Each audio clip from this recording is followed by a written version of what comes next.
एक राजा ने भगवान का एक सुंदर मंदिर बनवाया और उसमें एक पुजारी को पूजा करने के लिए रखा।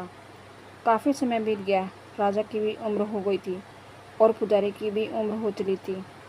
लेकिन राजा का एक नियम था कि वो हर सुबह अपने सैनिक के साथ एक फूलों की माला भिजवाया करता था और उस माला को पुजारी जी भगवान श्री कृष्ण को चढ़ाया करते थे। उसके बाद जब राजा भगवान के दर्शन करने आया करते थे, तब पंडित जी उस माला को भगवान के गले से निकालकर राजा के गले में डाल दिया करते थे। ये लगभग रोज़ की दिनचर्या बन गई थी। पुजारी जी बूढ़े हो चले थे और राजा भी बूढ़े हो चले थे। उसके बाद पंडित जी ने सोचा कि इतने साल गुजर गए कि भगवान की इस माला को हमेशा राजा जी को ही पहनाई है, लेकिन आज तक मैंने कभी इस माला को कभी खुद नहीं पहना।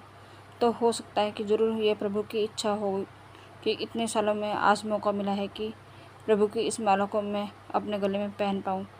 तो यह तो परंपरा ही थी कि प्रभु की वह माला तो निकलती ही थी। इस बार पंडित जी ने वह माला अपने गले में डाल दी। लेकिन तभी सिपाही दौड़ते हुए आया और बोला कि महाराज को वो वहाँ ठीक नहीं है लग रहा है, तो राजा साहब मंदिर की तरफ भी आ रहे हैं। आप तैयारी करना शुरू कीजिए। राजा को लगा कि इतने सालों से बनी हुई परंपरा कहीं टूट न जाए, इसलिए वह मंदिर की ओर आने लगे। जैसे ही पंडित जी ने ये सुना, उन्होंने तुरंत माला गले से निकालकर भगवान को पहना दी। घबराहट से पंडित जी समझ नहीं पाए कि उन्होंने क्या गलती कर दी है। पंडित जी को लगा कि अगर राजा को पता चला तो वह उसे दंड दे देंगे। अब राजा आए तो रोज़ की तरह पंडित जी ने माला भगवान के गले से उतारी और राजा को पहना दी। लेकिन राजा की नज़र माला पर पड़ी। उसमें सफ़ेद बाल था।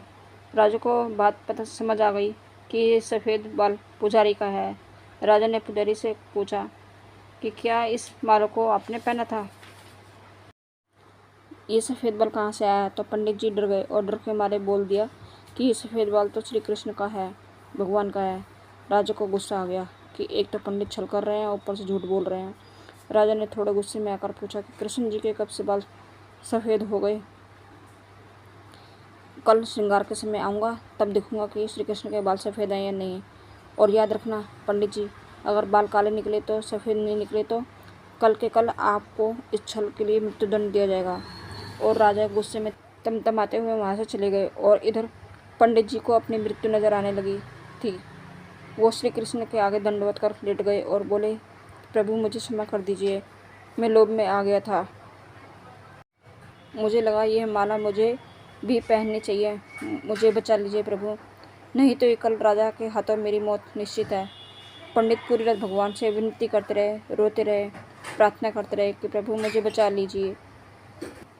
अगली सुबह राजा श्रृंगार के समय पहुंचा और पहुंचने के बाद राजा ने पंडित से कहा कि पंडित जी मुकुट उतारिए, मुझे बिहारी जी के केस देखने हैं। पंडित जी ने डरते डरते मुकुट उतारा और जैसे ही मुकुट उतरा, राजा चौंक गया। श्री कृष्ण की मूर्ति के बाल सफ़ेद थे, लेकिन राजा को लगा कहीं ऐसा तो नहीं कि पुजारी फिर कोई छल कर रहा है। कहीं इसने अपने जान बचाने के लिए बाल रंगवा तो नहीं दिए।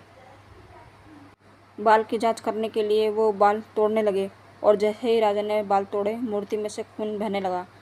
राजा ये देखकर भगवान के चरणों में गिर गए, क्षमा मांगने लगे। क्षमा कर दो भगवान, मुझसे बहुत बड़ा पाप हो गया है। मैं शक में इतना अंधा हुआ कि मैं सही गलत भी भूल गया। तभी मूर्ति में से आवाज़ आई कि राजा, तुमने मुझे सिर्फ मूर्ति माना, इसलिए मैं आज से तुम्हारे लिए सिर्फ मूर्ति हूँ। लेकिन इस पुजारी ने मुझे साक्षात भगवान देखा, इसलिए उसकी जान बचाने के लिए मुझे अपने बालों को सफ़ेद करना पड़ा।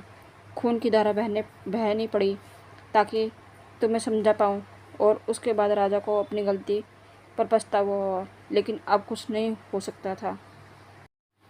इसलिए तो कहते हैं कि अगर मानो तो पत्थर में भी भगवान है, नहीं तो साक्षात आपके सामने भगवान भी आ जाए, तब भी आप उनसे उनकी सत्यता मांगेंगे। अगर आप सच में भगवान को देखना चाहते हो तो आपके सिर्फ भाव होने चाहिए। ऊपर वाले पर बिना किसी शर्त के विश्वास रखो और अपने कर्म को निरंतर करते रहो। ऊपर वाला आपको उसका फल अवश्य देगा। उम्मीद है ये आपको ये कहानी पसंद आई होगी। तो आपको क्या लगता है जो राजा ने किया क्या वह सही था? क्या एक राजा होने के नाते उसके पास सत्य की पहचान करने का कोई और रास्ता भी था? हमें कमेंट करके ज़रूर बताइए। और आपको कहानी अच्छी लगी हो तो मेरे चैनल को सब्सक्राइब कीजिए और शेयर भी कीजिए। धन्यवाद।